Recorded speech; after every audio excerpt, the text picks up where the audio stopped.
80% todavía a favor.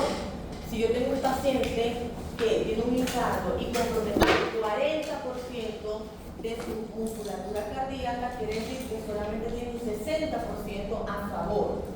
El paciente que tiene el 80% tiene mejores probabilidades de sobrevida, de calidad de vida, etcétera, en comparación con el que tiene pérdida del 40%, ¿correcto? Entonces, nos permite equilibrar y nos permite dividir a los pacientes en grupos de riesgo.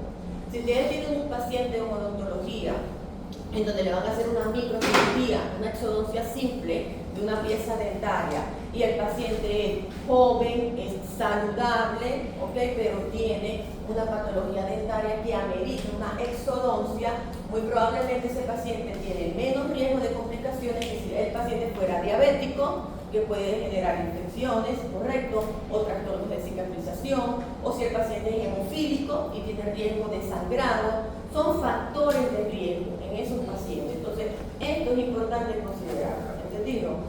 Ahora, dentro de esa célula, cuando hay una agresión, dentro de esa célula ocurre una serie de eventos celulares, bioquímicos, metabólicos, enzimáticos, que son los que permiten a una célula vivir y cumplir una función.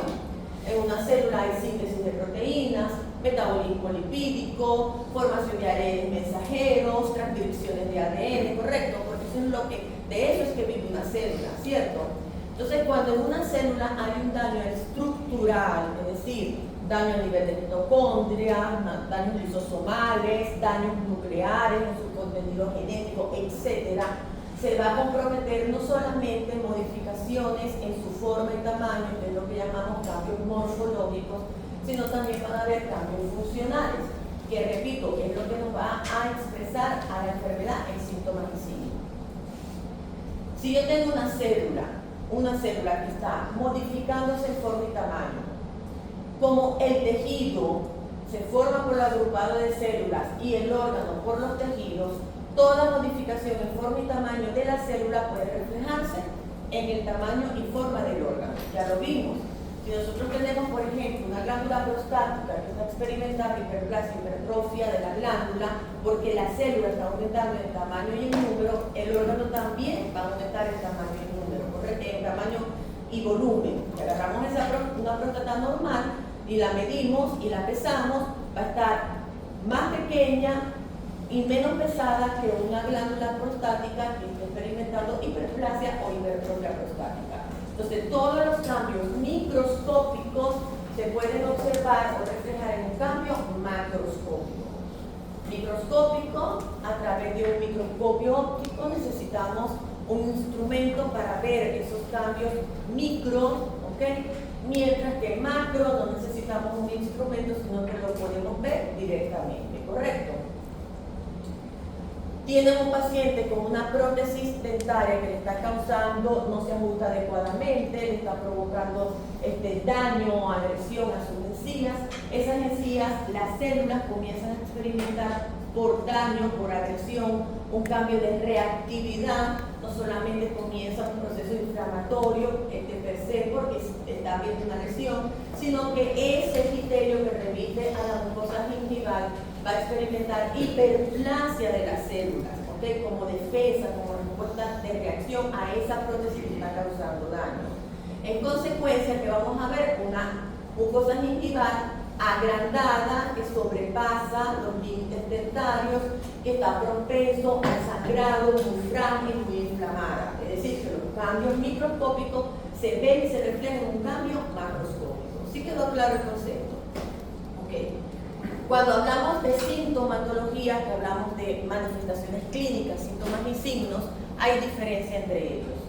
¿Qué es un síntoma? Es aquello que el paciente refiere, pero que nosotros no podemos confirmar.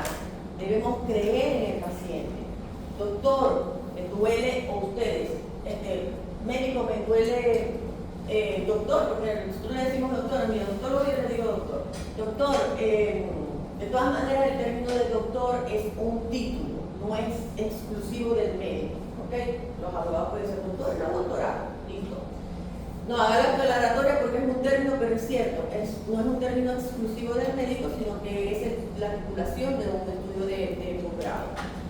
doctor, me duele la muela, me duele la boca. Ustedes no pueden confirmar realmente, es un síntoma, el paciente se lo está refiriendo, ¿correcto? Tengo dificultad para tragar, me duele al comer, es algo referido por el paciente. Lo máximo que nosotros podemos hacer es escalar ese dolor del 1 al 5 cuando es el dolor en intensidad, pero nosotros debemos creer que el paciente efectivamente cuando se alimenta, cuando mastica o espontáneamente tiene dolor en esa pieza dentaria, ¿correcto? Pero el paciente refiere, doctor, tengo dolor, tengo molestia, inclusive a veces me siento con calentura, con aumento de temperatura. Nosotros podemos cuantificar y confirmar si evidentemente ese paciente tiene hipertermia a través de un termómetro. Y eso es un signo. ¿Okay? Doctor, creo que estoy inflamada. Hay signos de inflamaciones locales. Eso lo vamos a ver en inflamación. ¿Cómo nosotros podemos confirmar que algo está inflamado? Está aumentado de volumen, hay dolor, hay calor, tocamos y está caliente y está rojo. ¿Okay? Esos son síntomas y signos. El paciente lo refiere y nosotros confirmamos. Entonces, esa es la diferencia. Creo que tengo la tensión alta. Le tomamos la tensión arterial y lo confirmamos. La referencia, el síntoma, creo que tengo la tensión alta porque me está doliendo la cabeza y yo soy hipertensa y no me tomé medicamento hoy. Ok, vamos a tomarle la tensión arterial está alta, eso es un signo, ¿entendido? Entonces, los síntomas y signos forman parte de la expresión de una enfermedad y siempre indican o son señales de alarma. Es la única forma que una persona puede saber que no está sana, que algo está sucediendo en su organismo. Todos los síntomas y signos simplemente son señales de alarma que el organismo está indicando para que tú le prestes atención. ¿Entendido? Okay. Entonces de aquí ya nosotros, perdón. Hay métodos, antes de seguir, hay métodos de diagnósticos variados de los cuales nosotros nos ayudamos para poder evaluar al paciente. El primer método de diagnóstico es el examen físico, el examen oral, ¿verdad? El examen semiológico, la exploración de la cavidad oral. Y ustedes van a buscar todos los cambios que no deberían estar allí. Hay un proceso inflamatorio, enrojecimiento, hay lesiones ulceradas, hay secreciones purulentas, etc. Todo eso entra dentro del examen oral, que es el estudio semiológico como parte inicial de la evaluación de esa enfermedad, como método diagnóstico. Luego tenemos los métodos de laboratorio. Tenemos exámenes de laboratorios convencionales, una hematología, un hematocrito, una cuenta blanca, ¿correcto? Esto es lo convencional. El examen de orina, el examen de heces, son exámenes de rutina que habitualmente nosotros hacemos a nuestros pacientes. Pero también tenemos exámenes de laboratorios específicos, donde nosotros podemos evaluar pruebas funcionales específicas para un órgano. Por ejemplo, tenemos sospecha de que un paciente tiene comprometida la función del riñón. Aparte tiene un examen de orina, aparte tiene otro tipo de método diagnóstico, pero tenemos la sospecha de que ese riñón está fallando funcionalmente, porque el paciente está orinando muy poquito y está indicando que muy probablemente el riñón esté afectado más allá de lo que nos está indicando un examen de orina. ¿Entendido? ¿Qué le hacemos? Urea y creatinina. ¿Por qué? Porque la urea y creatinina son unos derivados metabólicos específicos del riñón que cuando ellos están alterados nos están indicando que hay una falla renal. ¿Okay? Queremos saber si un paciente tiene falla hepática, le medimos enzimas hepáticas específicas, una transaminasa, por ejemplo. Queremos saber si el paciente tiene una falla pancreática, medimos enzimas específicas del páncreas. Cuando yo hablo específico, y por eso se llaman pruebas funcionales específicas, es porque solamente se elaboran en ese órgano, ¿ok? Urea-creatinina en el riñón, transaminasas en el hígado, lipasas y amilasas en el páncreas, ¿entendido? El antígeno prostático, como su nombre lo indica, en la glándula prostática, un paciente infartado, una creatinina fosfoquinasa, CPK, que es específica del músculo cardíaco, que cuando veamos necrosis les voy a explicar en el contexto, la semana que viene, el contexto clínico, cómo nos ayuda, porque además hay pruebas funcionales que son biomarcadores. ¿Han escuchado ese término? Marcadores biológicos o biomarcadores. Ellos son específicos y altamente sensibles. Manejan esos dos términos, ¿no? Son sensibles y específicos. Y entonces, eso es lo que quiere decir. Sensible es que están aumentando ante cualquier cambio que pueda ocurrir en un órgano, y específicos porque es una proteína que solamente se elabora en ese órgano. Entonces nos ayuda a orientar el diagnóstico de nuestros pacientes. ¿Okay? Tenemos otros métodos de diagnóstico complementario. Tenemos las imágenes, que son de alta utilidad para ustedes. Ustedes utilizan muchísimo lo que son las imágenes, principalmente las panorámicas. En las panorámicas ustedes evalúan posiciones de las piezas dentarias, número, retenciones de piezas dentarias o secuestro, reclutamientos de piezas dentarias, ¿correcto? Pueden evaluar la articulación temporomandibular, que es sumamente importante en las patologías a nivel oral, es decir, es de gran ayuda. Y también pueden ayudarse de otros métodos de diagnóstico de imágenes mucho más complejos, como un ecograma o una resonancia magnética. Entonces son exámenes diagnósticos complementarios, pero necesarios, repito, sobre todo en su área, porque ustedes manejan mucho lo que es el macizo óseo, es la cavidad oral, y los maxilares forman parte de esa cavidad oral. Entonces les ayuda mucho en ese tipo de diagnóstico. Un quiste odontogénico, un acceso dentario, una lesión intraósea, que puede ser un quiste maxilar simple, tumores como el ameloblastoma, que se forman directamente del ameloblasto, que es una célula que forma parte de la pieza dentaria. Me imagino que se los mencionaron en histología. Entonces son lesiones que deben ser estudiadas a partir de imágenes radiológicas o ecográficas o resonancia magnética, si está al alcance, para poder hacer el diagnóstico. Entonces, de todo esto nosotros debemos ayudarnos. Y por supuesto, sí se puede tomar una muestra. Un cultivo para aislar un agente biológico en específico, eso es una muestra de una secreción, por ejemplo, o del tejido para hacer estudios patológicos, en donde esto se llamaría ya una biopsia, que cuando veamos neoplasia, pues vamos a hablar sobre eso. ¿Entendido? Entonces, todo eso en conjunto es lo que nos ayuda a nosotros a hacer un diagnóstico en nuestros pacientes. ¿Okay? Observación, examen físico, método de diagnóstico complementario y método de diagnóstico específico. Esto es lo que ya les he explicado: adaptación celular, lesión celular reversible e irreversible, o la progresión a muerte celular. Ya esto lo vimos, que son las acumulaciones intracitoplasmáticas en la clase pasada. Hoy vamos a hablar de lo que es lesión celular. ¿Qué le puede causar daño a una célula? Cualquier cosa, todo lo que provoque desequilibrio en esa célula es un agente agresor. Tenemos una gran variedad de agentes agresores a nuestras células. Uno de los principales agresores es la disminución de la concentración de oxígeno. Y fíjense que aquí hay una diferencia, se colocan a la par, hipoxia e isquemia. Son dos conceptos que tienden a confundirse, pero que son completamente diferentes. En la hipoxia, como su nombre lo indica, hay disminución en la concentración de oxígeno. En la isquemia hay disminución en la concentración de oxígeno, pero además hay también pérdida de nutrientes. ¿Por qué? Porque en la hipoxia solamente se compromete o la concentración de oxígeno o el transporte del mismo. Por ejemplo, un paciente asmático o un paciente enfisematoso con problemas respiratorios o obstructivos crónicos respiratorios puede tener dificultad en el intercambio de oxígeno y CO2, y eso va a conducir a una disminución de oxígeno circulante en sangre, ¿correcto? La oxigenación de la sangre, eso es una hipoxemia. O un paciente con anemia que tiene disminución de los niveles de hemoglobina, y una de las funciones fundamentales de la hemoglobina es transportar oxígeno, y al disminuir la hemoglobina, el transporte del oxígeno se ve comprometido, ¿correcto? Ese paciente tiene una condición de hipoxemia. ¿Quedó claro? Pero un paciente con isquemia es aquel paciente a cuya célula no le llega ni oxígeno ni nutrientes. ¿Por qué? Porque no le llega flujo sanguíneo. Hay una interrupción del flujo sanguíneo y esa sangre no llega a las células.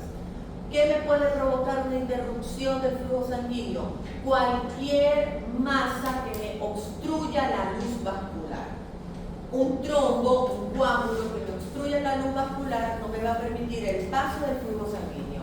Por lo tanto, la sangre no va a poder pasar hacia el otro lado, se interrumpe el flujo sanguíneo. No llega oxígeno y no llegan nutrientes a la célula. Esa célula va a morir. Esa célula va a experimentar muerte celular por isquemia. ¿Entendido?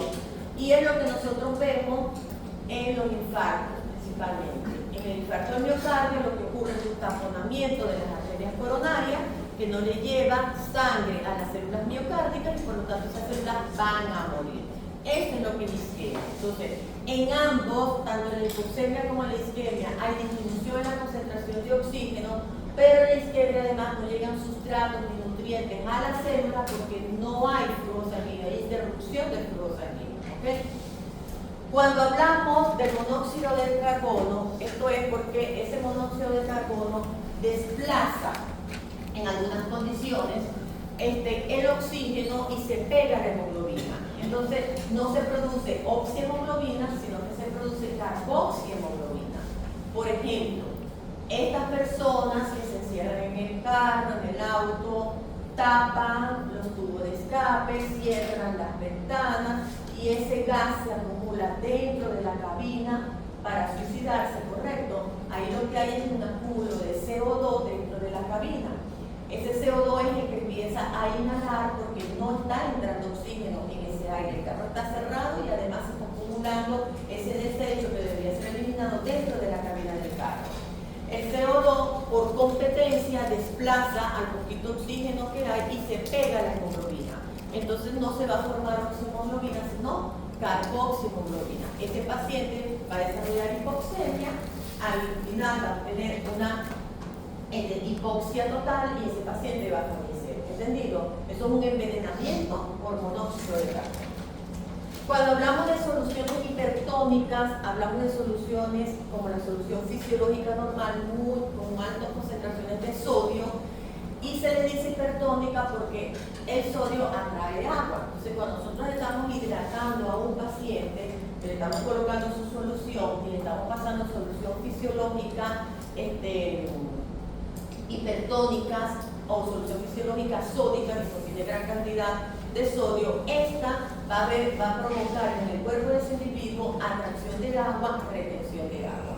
No hay problema, si el paciente lo amerita y no tiene ningún inconveniente o ninguna condición de salud que comprometa el metabolismo adecuado del sodio, no hay ningún problema, no estamos hidratando. Pero si es un paciente con una falla renal, por ejemplo, o un paciente con insuficiencia cardíaca, muy probablemente que no maneja bien sus volúmenes intracorporales, muy probablemente nosotros encharquemos a ese paciente, es decir, lo sobrehidratamos y podemos provocar edema, congestión vascular, congestión pulmonar, comprometiendo aún más la vida del paciente. ¿Okay? Entonces son condiciones que nosotros tenemos que evaluar. Si nosotros tenemos un paciente diabético descompensado, deshidratado, no le vamos a pasar solución glucosada, porque el paciente es diabético, está descompensado, está deshidratado, debemos hidratarlo, por ejemplo, con una solución hipertónica sódica, pero no le vamos a pasar una solución glucosada donde vamos a aumentar aún más los niveles de glucosa en sangre, porque le vamos a provocar agresión a ese paciente. ¿Okay? El arsénico, el oxígeno que si bien es necesario, es vital, nosotros también podemos provocar, así como se produce daño cuando disminuye, también podemos provocar un daño cuando hay exceso de concentraciones de oxígeno. ¿Okay? Esto pues se comporta como un sustrato para producir radicales libres de oxígeno, que son agresores de nuestras células, y tenemos que también tener cuidado con nuestros pacientes. Nosotros tenemos, fíjense que cuando hablamos de saturación adecuada de oxígeno en sangre, no hablamos del 100%, ya un 92-93% es adecuado. ¿Okay? Entonces, cuando nosotros colocamos los dispositivos intranasales para darle soporte de oxígeno a nuestros pacientes, esto debe ser evaluado muy delicadamente porque si es un paciente viejito o un paciente con problemas respiratorios, pues tenemos que ser cuidadosos y no hiperconcentrar el oxígeno en este paciente porque lo vamos a desequilibrar. Los niños prematuros que habitualmente nace pues con una función pulmonar inmadura y lo colocamos en la incubadora y también le colocamos soporte de oxígeno. También este debe ser a bajas concentraciones porque le podemos provocar hiperventilación y eso también provoca daño, es decir, que se puede comportar como un agente agresor. El arsénico, el cianuro, las sales de mercurio que ha sido un problema por muchos años acá en la costa, como un contaminante importante, no solamente en nuestros peces, sino que peces que son comestibles pues no hacen daño también a nosotros. En ustedes también las calzas, antes eran con sales de mercurio, correcto, eran platinadas, y estas también fueron sustituidas para que se desprendían, pasaban la circulación y se comportaban como un veneno, por un efecto acumulativo. Son agresores de las membranas celulares, son agresores de los mitocondrios, comprometen la respiración celular. Tanto el cianuro como el arsénico, las sales de mercurio son agresores directos, citotóxicos de nuestras células, provocando daño en ellas estructurales que luego van a comprometer la función de las mismas. Cuando hablamos de reacciones anafilácticas, estamos hablando de inmunología, estados de hipersensibilidad tipo 1, esos procesos alérgicos que si bien recuerden que los estados de hipersensibilidad son condiciones normales, cuando se comportan como patológicas, cuando son demasiado, ¿ok? Que es lo que produce la pérdida del equilibrio. Pero un proceso alérgico, digamos, es normal. ¿En qué sentido? En que ese estado de hipersensibilidad nos da las señales de alarma de que algo está sucediendo. Y es cuando nosotros podemos hacer un diagnóstico y podemos tratar ese proceso, ¿correcto? Sin embargo, hay reacciones de hipersensibilidad tipo 1 que pueden comprometer la vida del paciente. ¿Por qué? Porque son exageradas. Es un shock anafiláctico en donde no solamente hay un proceso alérgico local, sino generalizado, donde hay retención de líquido, vasodilatación, edema de glotis, falla multiorgánica, conducida o inducida por un agente agresor de tipo alergeno que hiperexageró ese estado de hipersensibilidad tipo 1 con una gran cantidad de células cebadas, eosinófilos, etc., una descarga de citoquinas exagerada en ese organismo y puede comprometer la vida del paciente. Cuando hablamos de enfermedades autoinmunes, estamos hablando de esas patologías en donde, ya ustedes conocen ese concepto, hay pérdida de la tolerancia inmunitaria, donde no reconocemos lo propio como propio, sino como extraño, y por lo tanto nuestras propias células se van a comportar como un antígeno endógeno, ¿correcto? Recuerden que antígeno es todo lo que es extraño en nuestro cuerpo, ¿ok? Un antígeno puede ser exógeno o un antígeno puede ser endógeno. Una proteína defectuosa que se acumula en nuestra célula es un antígeno, ¿ok? Una célula no reconocida por nuestro cuerpo se va a comportar como un antígeno. ¿Por qué? Porque nuestro sistema inmunológico lo va a reconocer como un antígeno, como algo extraño, y por lo tanto va a formar anticuerpos contra ese antígeno y va a promover una respuesta inflamatoria y destrucción del tejido, base de las enfermedades de tipo autoinmune. Las malformaciones congénitas también son agentes agresores. Una cardiopatía congénita, por ejemplo, alteraciones a nivel costal, tejido óseo, esos son agresores. Patologías, por ejemplo, a nivel de la cavidad oral, un labio leporino comunicante, naso, oral, en donde hay este compromiso de la respiración, de la oxigenación, que puede producir hipoxemia, son agentes agresores. Es decir, las malformaciones congénitas también se pueden considerar como agentes agresores o lesionantes de nuestras células. La anemia falciforme es una condición genética, ¿okay? En donde hay una predisposición heredofamiliar, pueden haber antecedentes, pueden no estar, porque pueden haber otros condicionantes para el desarrollo de la anemia falciforme, pero lo cierto es que la anemia falciforme es una condición en donde se produce una hemoglobina alterada. Nosotros deberíamos tener una hemoglobina cuando nacemos, tenemos un poquito de porcentaje de hemoglobina F de fetal y el mayor porcentaje de hemoglobina A del adulto, ¿ok? Esa es la que debe predominar en nosotros. Pero en la anemia falciforme se produce una alteración en uno de los aminoácidos de la cadena y por lo tanto se produce una hemoglobina llamada S. Esa hemoglobina S, que es la que predomina en los pacientes con anemia falciforme, tiene poca afinidad por el oxígeno. Entonces el paciente tiene una condición de hipoxemia constante, crónico, pero además tiene deformidad del glóbulo rojo. Y ese glóbulo rojo, cuya forma normal le permite flexibilidad para poder pasar por arterias de gran calibre, pero también por vasos muy pequeñitos como los capilares, cuando pierde su forma, como ocurre en la anemia falciforme, no tiene esa flexibilidad, esa elasticidad. Y entonces se forman acúmulos de glóbulos rojos y se forman trombos. Por eso los pacientes con anemia falciforme tienen muchos microinfartos. Entonces forman muchos trombos, estos trombos viajan y obstruyen a las vías arteriales. Es un agente agresor. Cuando hablamos de trastornos alimenticios, es tan dañino lo que es poco como lo que es en exceso. Carencias de vitaminas, antioxidantes naturales. Por ejemplo, nosotros en nuestro cuerpo producimos oxidantes y antioxidantes. Tiene que haber un equilibrio. ¿Cuándo producimos los oxidantes? ¿O por qué producimos los oxidantes? Por ejemplo, los neutrófilos, que son células que nos protegen contra las infecciones bacterianas, una de las formas de poder destruir a las bacterias es elaborando oxidantes. ¿Entendido?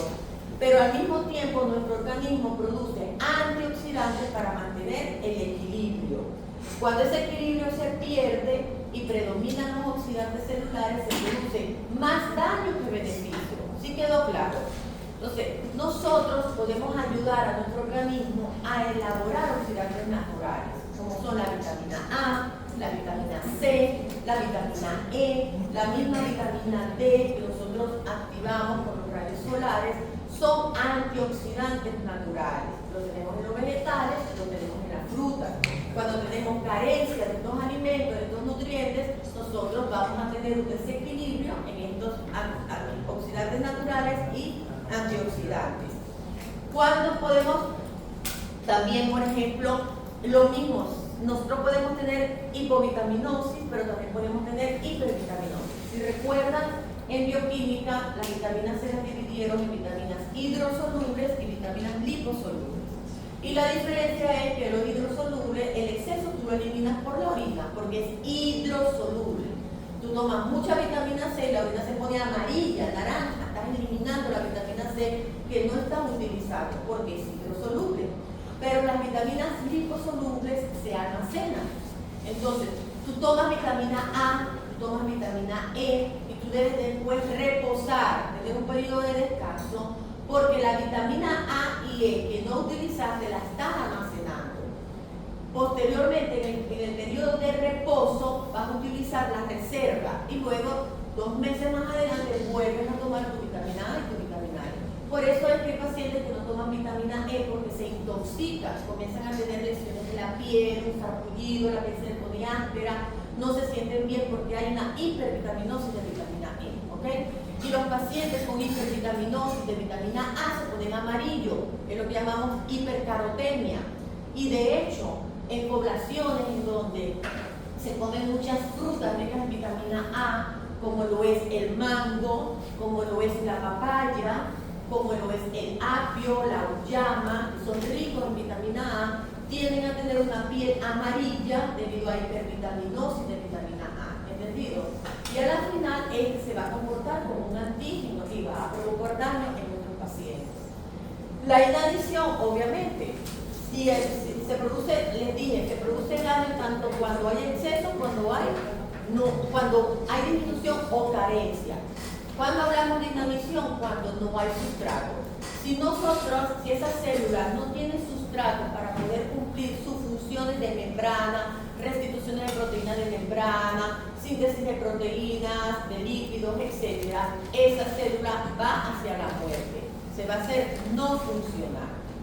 Aquí entra el término de autofagia, que la autofagia para algunos es clasificado como un proceso de adaptación celular, pero también puede ser una causa de muerte celular. Por ejemplo, una persona que se pierde en el bosque, en la selva, y pasa semanas, meses perdidos en la selva, cuando aparece está en inanición, caquéxico, disminuida toda su masa corporal, pérdida de peso notable, ¿correcto? Muy probablemente la sobrevida fue Bueno, consiguió algunos mecanismos, pero no era una alimentación en comparación como antes, sino una fuente de proteína, los insectos, etc. Se las arregló, pero igual sus células activaron un mecanismo de adaptación de supervivencia que es la autofagia. Esa célula comienza a alimentarse de sus propios productos, de sus proteínas de membrana, de sus lípidos, de sus reservas de glucógeno, ¿ok? Para alargar su tiempo de sobrevida. Pero si ese proceso de autofagia se prolonga mucho en el tiempo sin restitución, esa célula obviamente va a morir. Entonces, puede ser un mecanismo de adaptación celular, de supervivencia, pero también puede llegar a ser un mecanismo de causa de muerte celular. ¿Entendido? La anorexia nerviosa es una causa de agresión celular, porque con la anorexia no solamente tenemos pérdida o carencia de nutrientes, los pacientes con anorexia nerviosa severa son pacientes que hacen osteoporosis, osteopenia, sufren fractura, debilitamiento de su masa muscular, y no solamente es masa muscular esquelética, masa muscular cardíaca, pierden fuente de energía, hacen cuadros de anemia, bueno, un sinfín de patologías, comprometen neurotransmisores, efectos sinápticos. Son pacientes que realmente sufren mucho. Pero y además los pacientes con anorexia que se inducen el vómito, ese reflujo gastroesofágico provoca lesión de la mucosa esofágica con hemorragia digestiva superior. ¿Sí me estoy explicando? Entonces es un agente agresor porque está causando daño a nuestro organismo. La aterosclerosis y la obesidad es exceso ¿de qué? De lípidos. ¿Okay? Esos lípidos que no pueden ser metabolizados adecuadamente y que muy probablemente se acumulen o como ácidos grasos o como colesterol, van a provocar daño en nuestro organismo. Ya vimos ejemplos, vimos la colesterolosis, cómo se acumulaban esos macrófagos espumosos, los santomas, vesícula biliar, puede ser multiorgánico en la mucosa gástrica, placas ateromatosas en las arterias por hipercolesterolemias, como consecuencia reducción de la luz, flujo sanguíneo, isquemias, infartos, protrombóticos. ¿Lo recuerdan? Todo eso es dañino. Entonces, la agresión a nuestras células es multifactorial. Ahora bien, déjenme llevarle el tiempo porque les voy a dar un receso y entramos. Tenemos aquí y intentaría terminarlo hoy. Para nosotros, esto lo van a ver, estos son enunciados que ustedes van a ver en el rojo, o podemos darle corrido y salimos como a las 7:30 o tal. Entonces, vamos a ver cómo nos manejamos. En lo que más nos tardamos son las primeras diapositivas. La lesión celular tiene ciertos principios. ¿Qué quiere decir esto? La lesión celular va a depender del agente agresor. Lógico, hay agentes agresores más patógenos que otros, más virulentos que otros, correcto, más agresivos que otros. Entonces, dependiendo de la agresividad de ese agente agresor, es que va a ocurrir la magnitud o la severidad de la lesión celular. Es lógico, ¿verdad? El tiempo de actuación o de duración del agente agresor. No es igual si yo hoy me fumo un cigarrillo a que yo sea una fumadora crónica donde me fumo una cajetilla completa, ¿cierto? Es mayor la agresión en ese paciente donde es fumador crónico, una cajetilla diaria todos los días, aquel que ocasionalmente sale, se relaja, se toma su cigarrillo, una tacita de café, etc. Entonces, también depende del tiempo de duración de esa agresión, ¿ok? Depende también del tipo de célula en el que está actuando. Hay células que son más resistentes a la agresión que otras. Hay células que son capaces de adaptarse y otras no. Entonces, nosotros, por ejemplo, si comparamos a la célula muscular cardíaca con la célula muscular esquelética, la célula muscular cardíaca es menos tolerante a los estados de hipoxia que la célula muscular esquelética. En consecuencia, tenemos el infarto al miocardio en 2, 3 horas, post-hipoxia, en minutos, o sea, el infarto en cambio morfológico. A los 20 minutos ya esa célula en estado de hipoxia está experimentando muerte celular. Es sumamente susceptible, no tiene tolerancia a la pérdida de oxígeno. Si lo comparamos con una fibra muscular esquelética o con un fibroblasto, estos tienen más aguante en estado hipóxico. Entonces, También la lesión celular va a depender del tipo de célula en donde está actuando ese agente agresor. ¿Okay?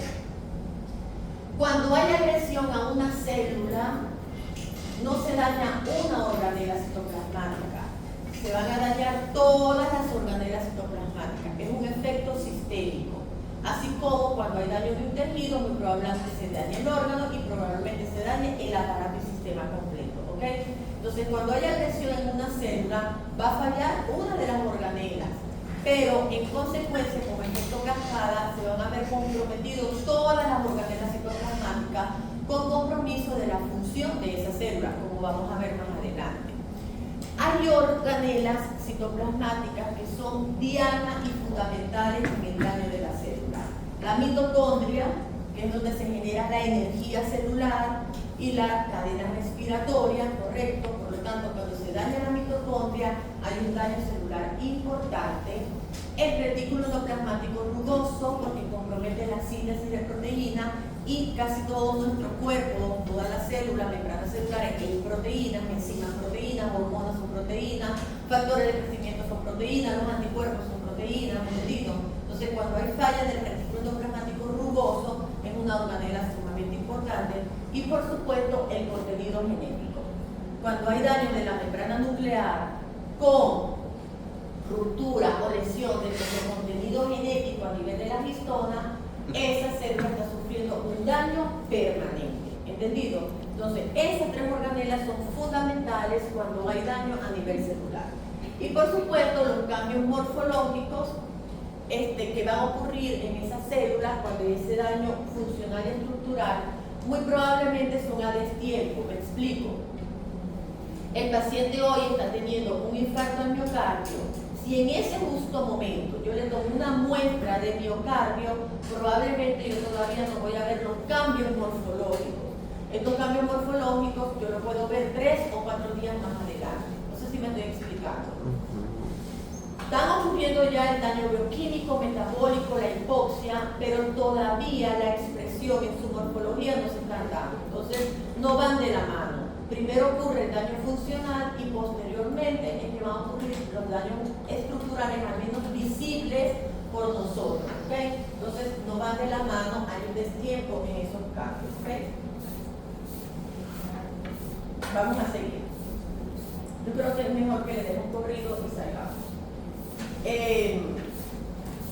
Cuando una célula es lesionada, cuando una célula es sometida a un agente agresor, el que sea, lo primero que se compromete es la oxigenación de esa célula y la generación de energía, ATP.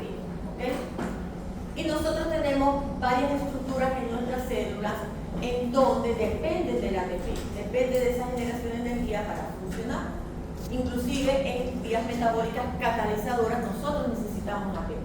¿Okay? Una de las estructuras que se daña principalmente en la célula que es agredida es la bomba sodio-potasio. Y ustedes saben que la bomba sodio-potasio es una bomba ATPasa dependiente. ¿Okay? ¿Y qué hace la bomba sodio-potasio? Que está en la membrana plasmática, el intercambio de sodio y potasio, en donde hay salida de sodio y entrada de potasio a nuestra célula, ¿correcto? Para mantener el equilibrio. Pero cuando hay daño a nivel de la producción de ATP en esta célula, esa bomba sodio-potasio se ve comprometida y no se produce el intercambio sodio-potasio del medio intracelular al medio extracelular. Por lo tanto, el sodio queda atrapado dentro de la célula. ¿Y qué dije yo al comienzo? Que el sodio atrae agua. Entonces, cuando ese sodio no puede migrar, no puede intercambiarse y queda atrapado dentro de la célula, va a atraer agua y se va a producir edema de esa célula. Va a haber una degeneración hidrópica de agua, va a haber una tumefacción. El término de tumefacción es aumento de volumen. ¿Por qué? Porque hay retención de líquido dentro de esa célula y provoca una hinchazón celular que puede conducir a que esa célula explote literalmente y produzca muerte celular, ¿ok? En casos extremos.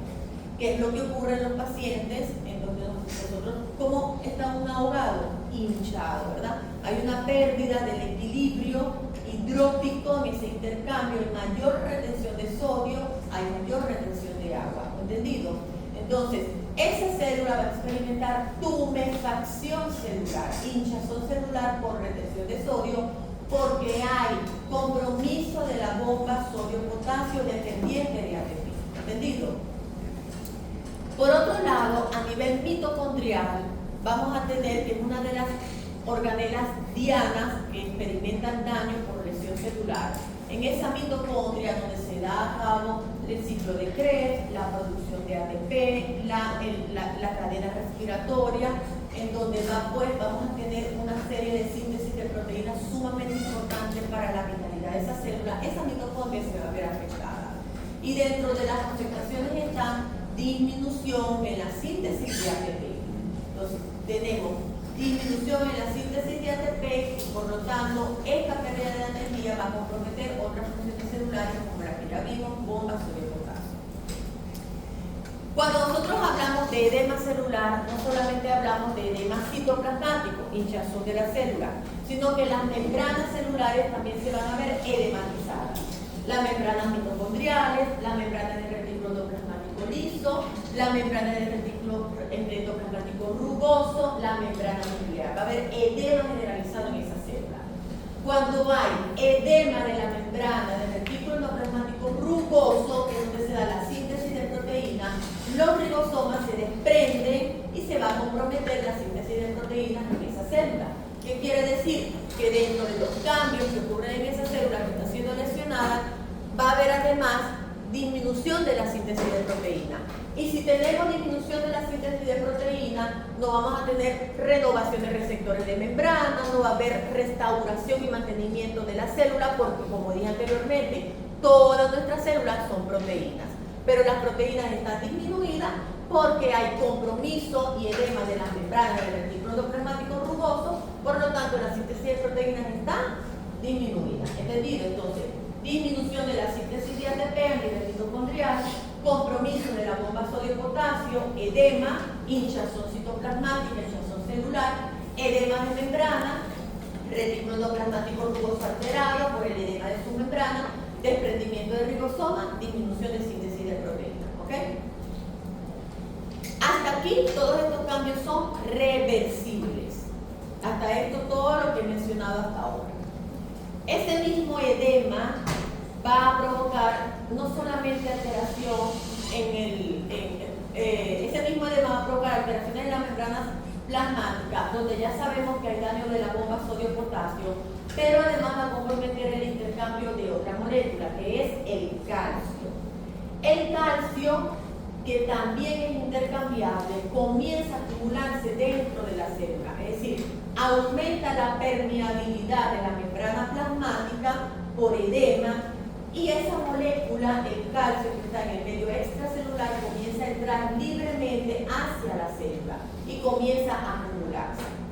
Como también tenemos edema de las membranas mitocondriales y edema de las membranas del retículo endoplasmático liso, que son las organelas en donde se almacena calcio, también ese calcio que está guardado en la mitocondria y ese calcio que está guardado en el retículo endoplasmático liso sale y se acumula en el citoplasma de la célula.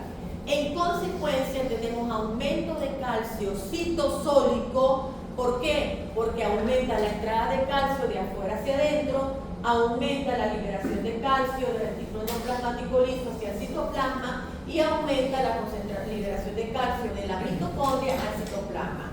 Conclusión, aumenta el calcio, concentración de calcio intracitoplasmático.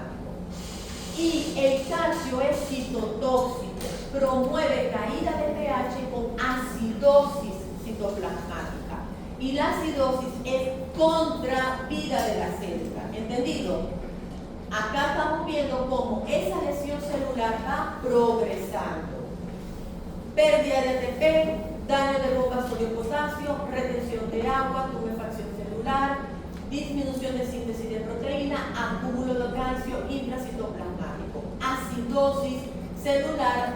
Todo esto está agravando la lesión celular. Hasta acá todavía tenemos una lesión celular reversible. ¿Entendido? Ahora, ese edema de la membrana mitocondrial, que no solamente favorece la pérdida de calcio, también va a permitir la liberación de otras proteínas que vamos a ver la semana que viene, como son proteínas tipo citocromo C. Y el citocromo C es un activador de la vía apoptótica. Es decir, que cuando tenemos pérdida de citocromo C a nivel mitocondrial, vamos a tener activación de la muerte celular por apoptosis. ¿Ok? Ya esto nos está indicando que la lesión celular está dejando de ser reversible para ser irreversible. Porque yo les dije que una célula se hacía irreversible su lesión cuando ya estaba programándose su muerte, bien sea por muerte celular por necrosis o por apoptosis. Y ya les estoy mencionando un factor que está favoreciendo la activación de la apoptosis. ¿Quedó claro el concepto? Aparte de esto, ese calcio que está provocando acidosis citoplasmática va a provocar lesión de las membranas lisosomales. Los lisosomas son organelas citoplasmáticas normales que contienen en su interior enzimas líticas. Y esas enzimas líticas que producen degradación, destrucción, ruptura de cadenas, de proteínas, de fosfolípidos. ¿Entendido? Cuando ese calcio que está aumentando en el citoplasma provoca acidosis celular y luego se va agravando el proceso, provoca ruptura de las membranas celulares de los lisosomas, va a haber liberación del contenido lisosomal hacia el citoplasma. ¿Y qué se libera? Proteasas, es decir, enzimas que destruyen y degradan las proteínas. ¿Qué quiere decir esto? Que además de que estamos disminuyendo la síntesis de proteínas porque el retículo endoplasmático rugoso está lesionado, ahora además lo poquito que tenemos lo estamos degradando, destruyendo. ¿Entendido? Se libera fosfolipasas. ¿Dónde tenemos fosfolípidos? En la membrana, estructura mosaico, membrana bifosfolipídica. Entonces, se libera fosfolipasa, que quiere decir que además del edema que está ocurriendo en esas membranas, vamos a tener ahora destrucción de la membrana porque las fosfolipasas van a degradar a los fosfolípidos de la membrana, ¿correcto? Tenemos ATPasa. No producimos ATP y ahora además vamos a degradar el ATP. Todo esto nos está indicando que esa célula está experimentando cada vez una lesión mayor. Y además tenemos liberación de adenonucleasa. Es decir, que además ahora vamos a destruir el ADN. ¿Y qué les mencioné? 3 sistemas importantes: mitocondria, retículo endoplasmático rugoso y contenido genético.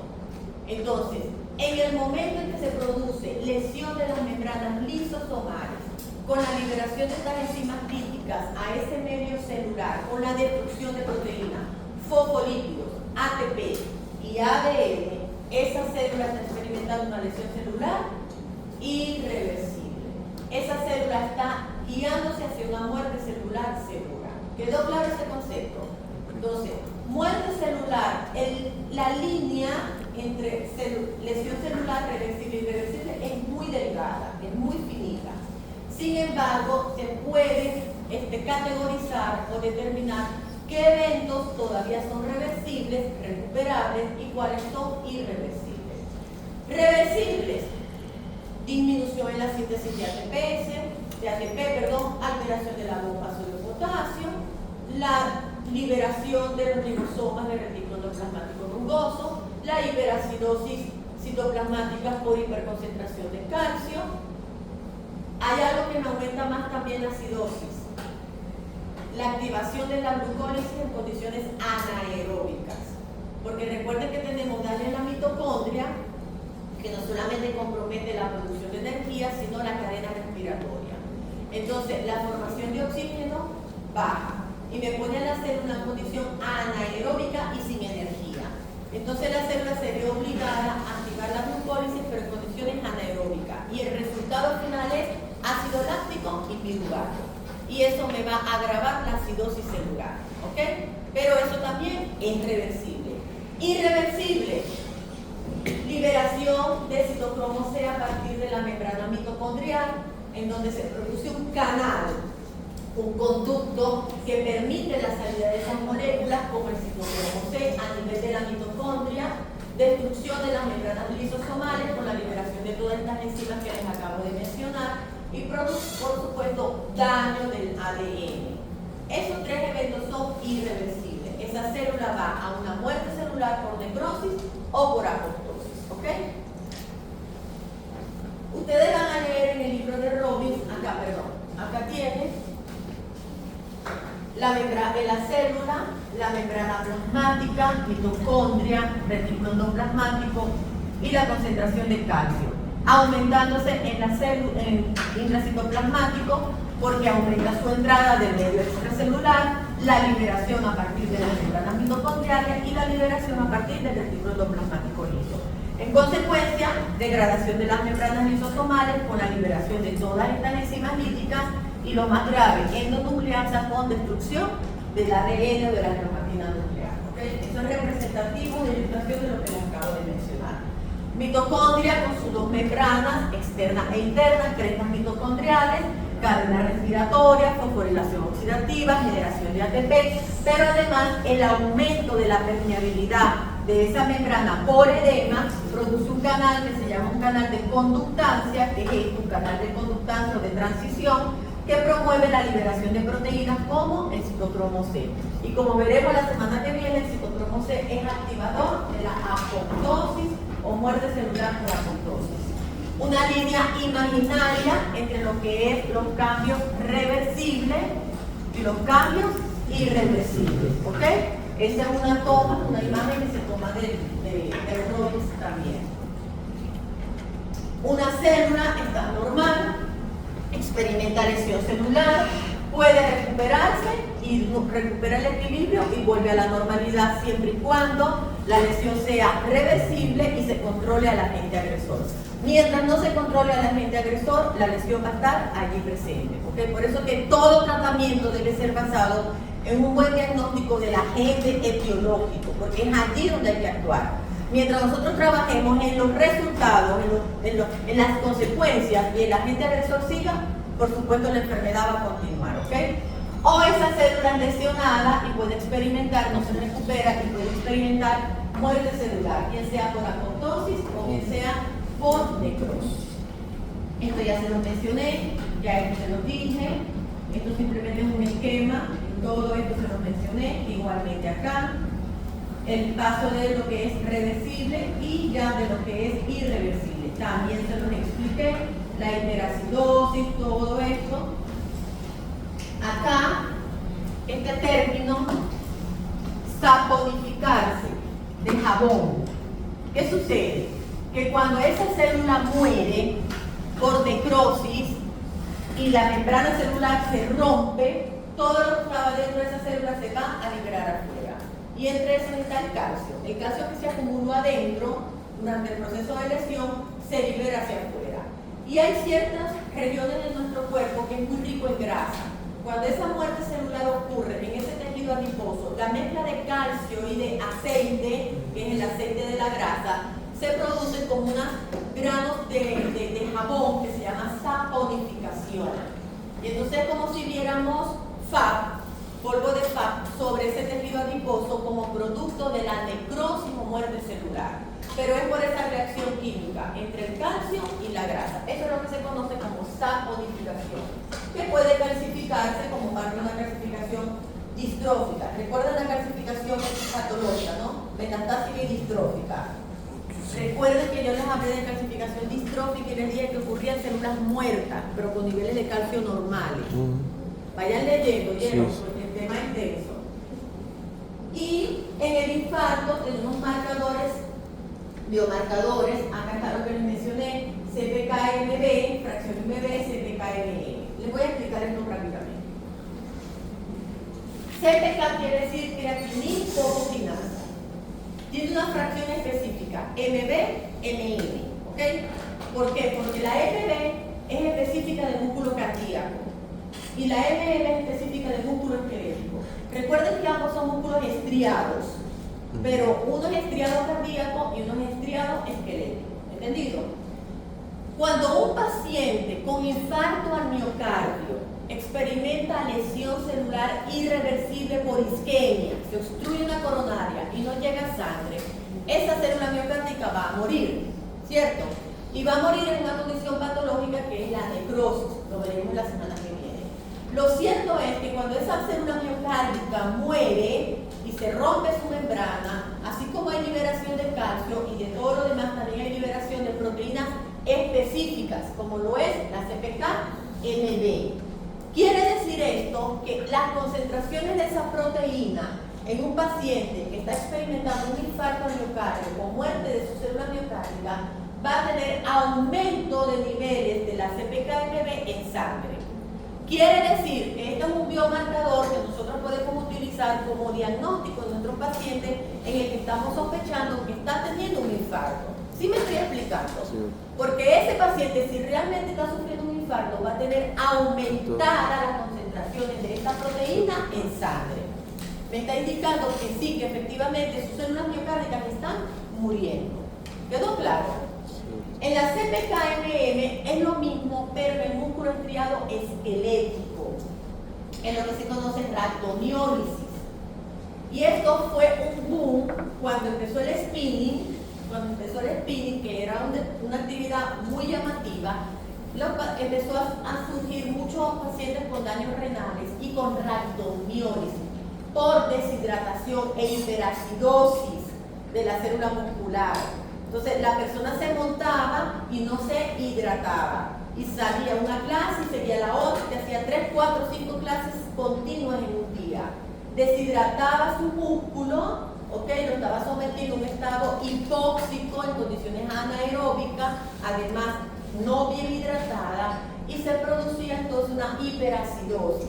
Producía muerte de las células musculares esqueléticas y había aumento de la CPK-MB, rhabdomiólisis, destrucción de la fibra muscular esquelética. ¿Entendido? Pero en este caso vamos a tener aumentada la fracción MM, porque esta es específica de músculo esquelético. Y en el cardíaco CPK-MB. Esto es lo que nosotros llamamos biomarcadores sensibles y específicos. ¿Ok? Seguimos. Ya esto lo hablamos también, todo esto lo mencionamos, activación de proteasa, listo acá, el daño mitocondrial, el daño de la capa lipofolipídica, listo. Esto es un ejercicio para ustedes y ya terminamos. ¿Qué hora es? Tal cual. Entonces, ya la semana que viene hablamos de muerte celular, apoptosis y necrosis.